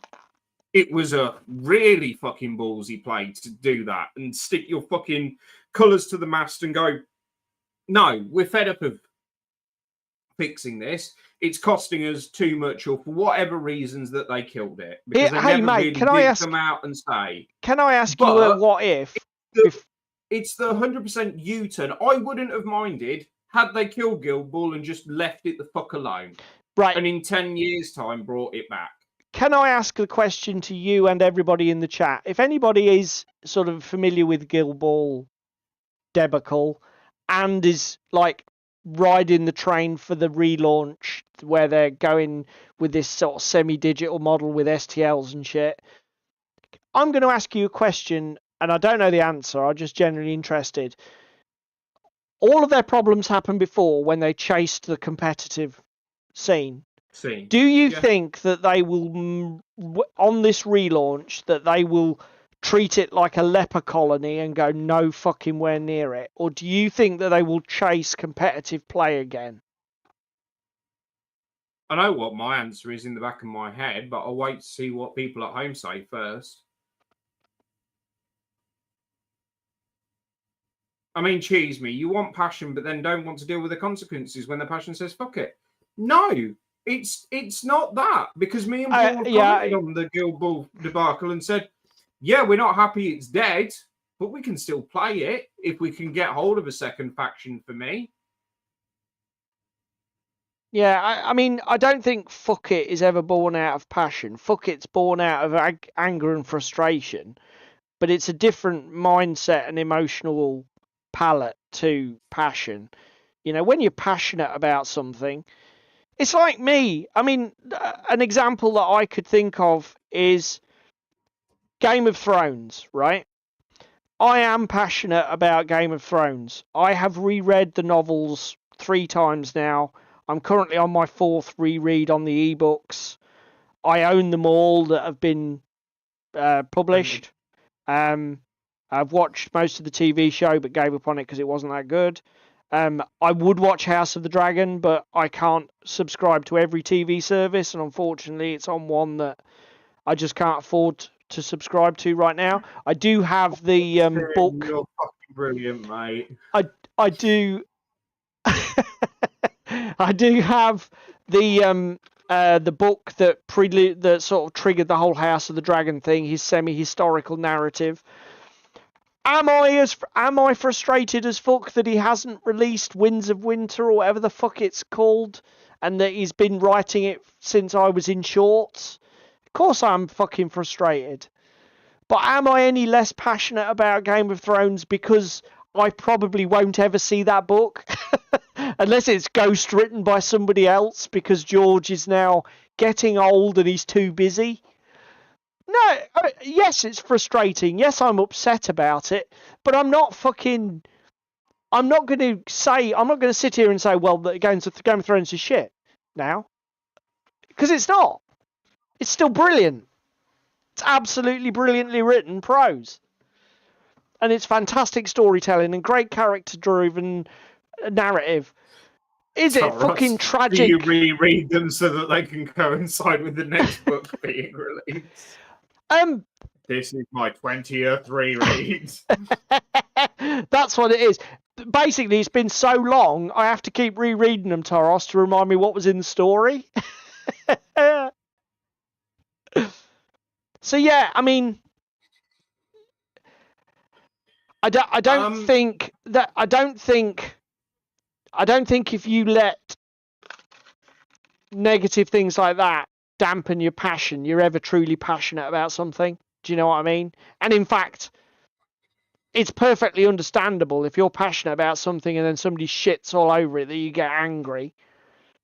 But if you still feel something for what it was, whether it be a game you played, a model you built and painted, a book you read, a film you watched, then it doesn't... I mean, it's like the Aliens franchise. I have a massive enthusiasm. Every time I see something that's got the Aliens franchise written on it, I think, oh, this could be good. 9 times out of 10, it's toss. I think hey, at least he tried. I mean, in terms of the games, Prodos 1 died faster than a cactus in a fucking salt bath. Fucking A Glorious Day in the Core by Gale Force 9, that's all right for what it is. In terms of the movies, I don't think they've made a good Aliens movie ever since the second one. There was the Dark Horse comics in the 90s. You know, but every time I see something Aliens though, it's like, oh, this might be good.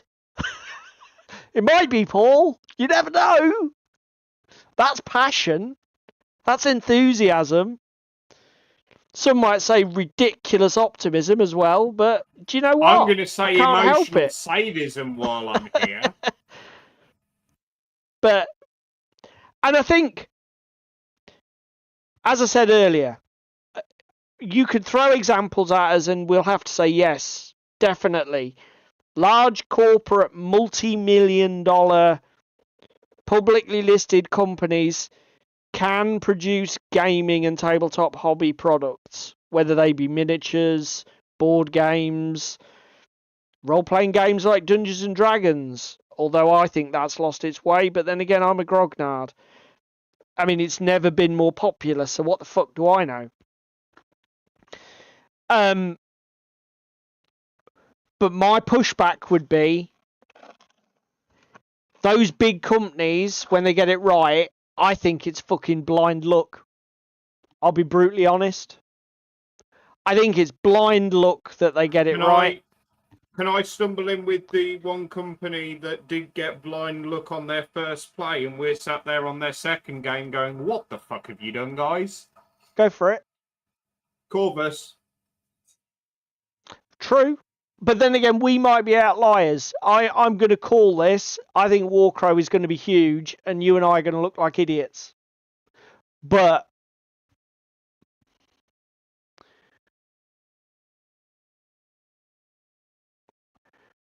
yeah, Pokemon. I mean, to be honest with you, Magic the Gathering. I don't play it anymore. I think it's a shadow of its former self. I own a few Yu-Gi-Oh cards. I don't really own any Pokemon cards. I own hundreds of dead collectible card games from the fucking... Well, not hundreds. I own tens of dead collectible card games from the 90s that I would still happily play tomorrow, even though I would never play Yu-Gi-Oh or Pokemon out of choice, because I love card games. Unlike Crispin, who doesn't like them. Corvus went downhill when they stopped making 50mm agents. God, Toros, only you, mate, can make a comment like that. That's brilliant.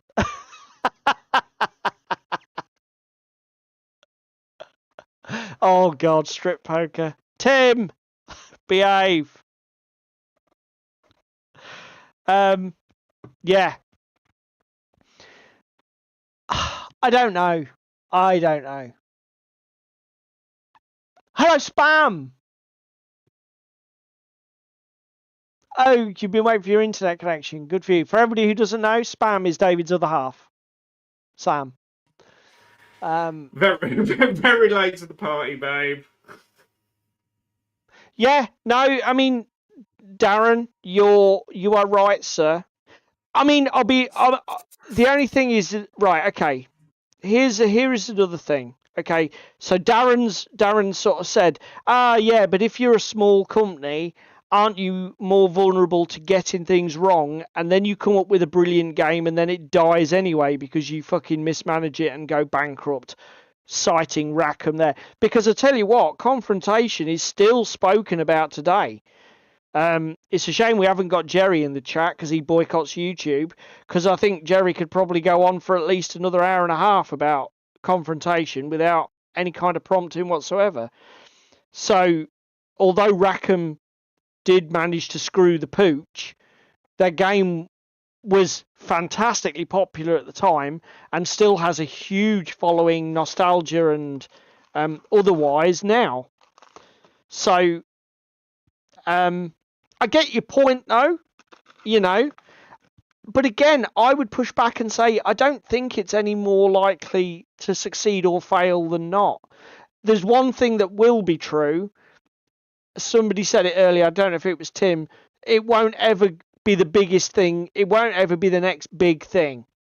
Because for a game to take over the world in the way that the trading card games Pokemon and Yu-Gi-Oh and Magic are still going strong now, they are literally multi-million-dollar enterprises in and of themselves, just as individual games.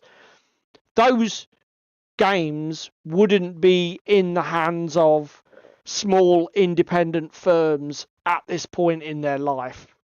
They were big enough and successful enough that they just outgrew the people who designed them, and they need big companies now to keep them afloat. And that's fantastic. But again, I'm minded to look at Kickstarter, right? Good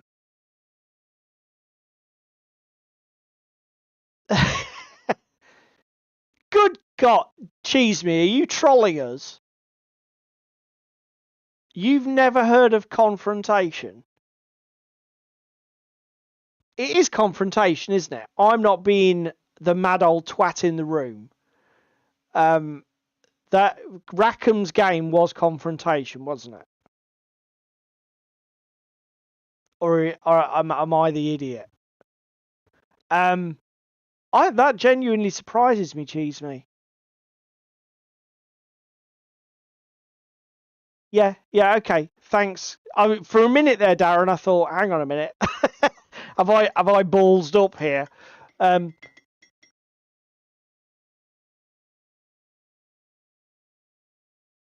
Okay. No, I mean I haven't seen it either, cheese me, because it pretty much died before I got into the hobby. It's that old.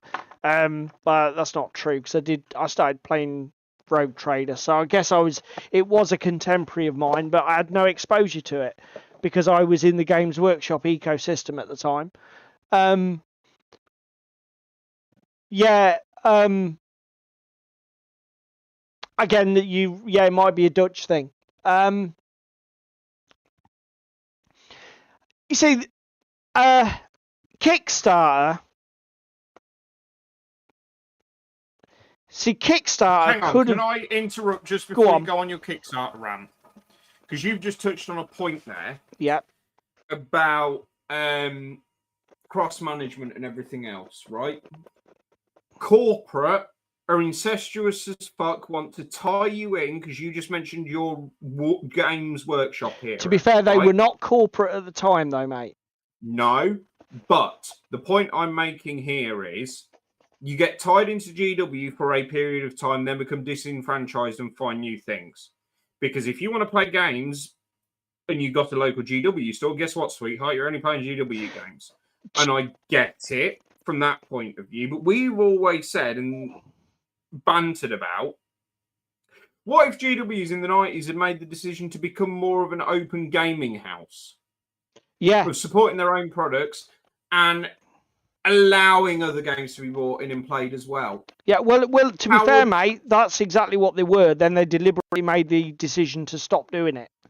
For them, because Games Workshop literally was a game store, right? They didn't, before they were a Games Workshop, they were game shops that just sold mostly imported American RPG shit. But then obviously they developed their own products, and at some point somebody said, you know what? Why don't we just take everything else off the shelf? All the kids' books, all of the educational toys, all of the other board games. Why don't we just take that all off the shelves and only sell our own shit?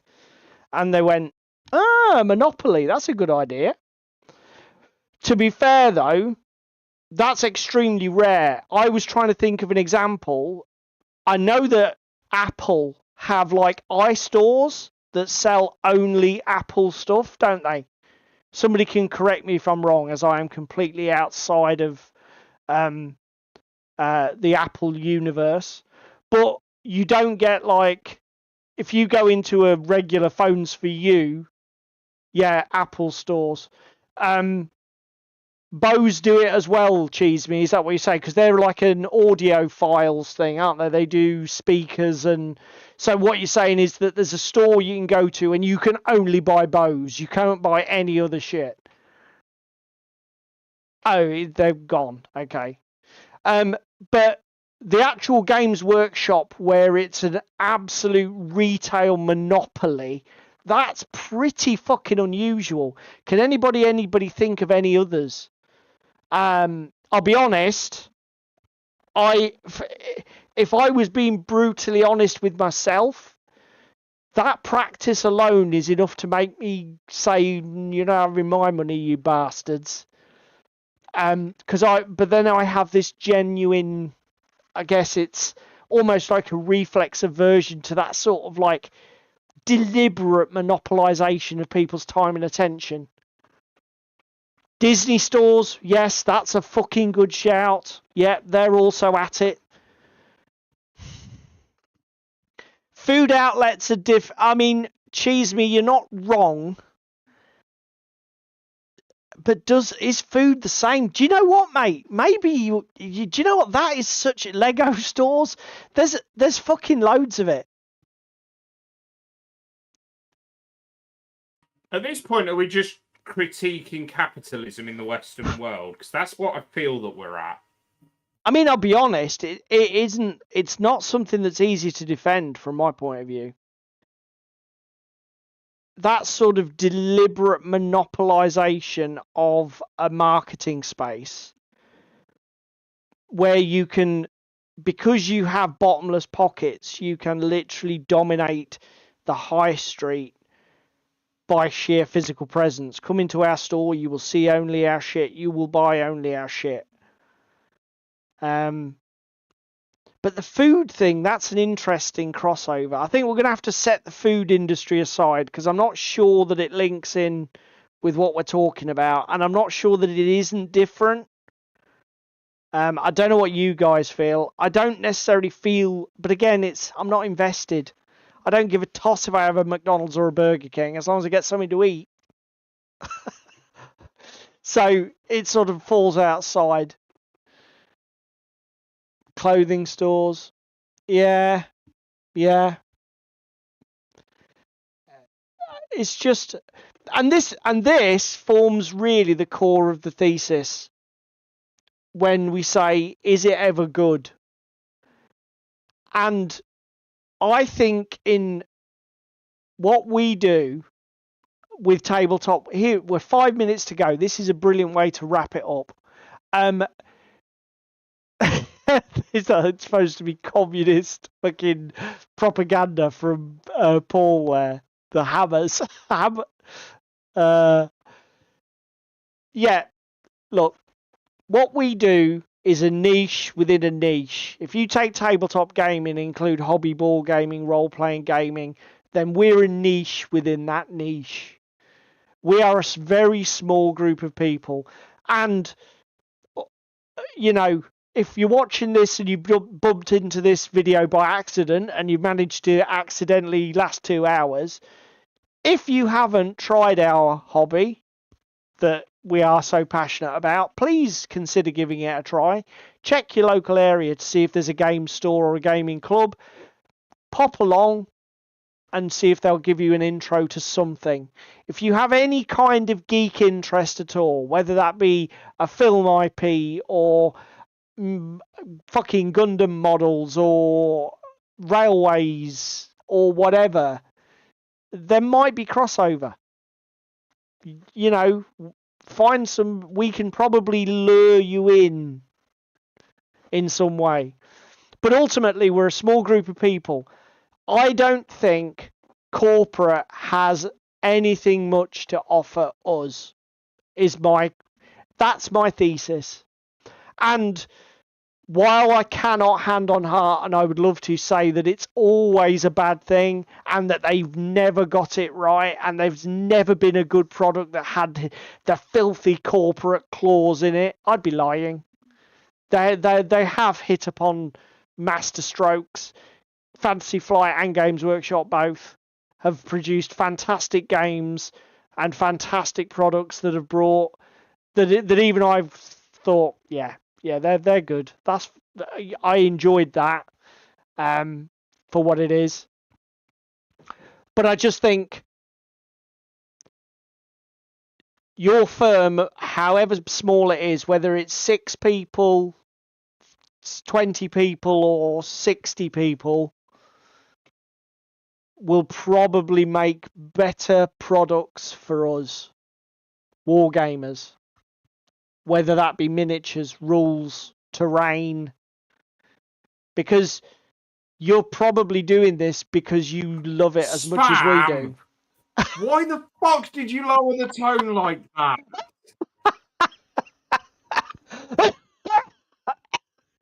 Oh, God. Yeah, Space Hulk's still a brilliant game. Blood Bowl is a good game. It's still a good game.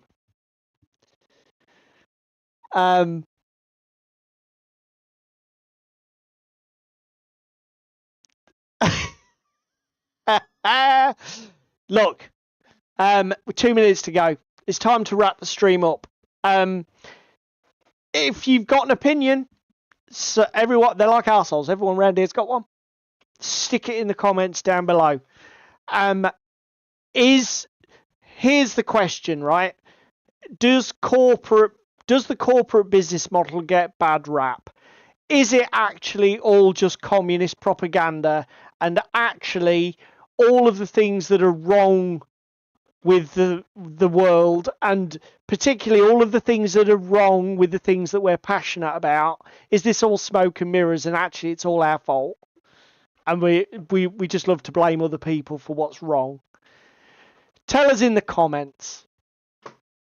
So massive thank you to these guys over in the chat. They make the show as much as us being here. I'm just proud to give these guys a forum to share the experience with us and give us their opinions over the last couple of hours. If you can only do one thing, please click the like button. It helps to share us, push us with the YouTube algorithm, and I don't feel guilty about asking you to do it because it's literally a mouse click or a click on your mobile. If you can do the other stuff, as the fantastic Joy of Wargaming did when they gave us a share, or post a comment or whatever, or subscribe to our channel if you think you want to watch us regularly, then that's awesome sauce, and we're ever so grateful if you do it, but don't feel obligated. If all you can do is click the like button, that's all we want. I think we're done, mate, aren't we? I think so, and I think I'm just going to go finish painting some worms because I've got 1, 2, 3, 4, 5, 6, 7, 8, 9, 10, 11, 12, 13, 14, 15, 16, 17 to go. Well, I can only another third. I can say for probably the first time ever. In fact, I don't know if I need. Should I provide photographic evidence? For the first time ever, I have actually managed to achieve what I set out to achieve on the bloody where am I? Here we go. Let's provide everybody with some. I actually got everything based. So obviously I've just got to finish me rimming. Night everybody.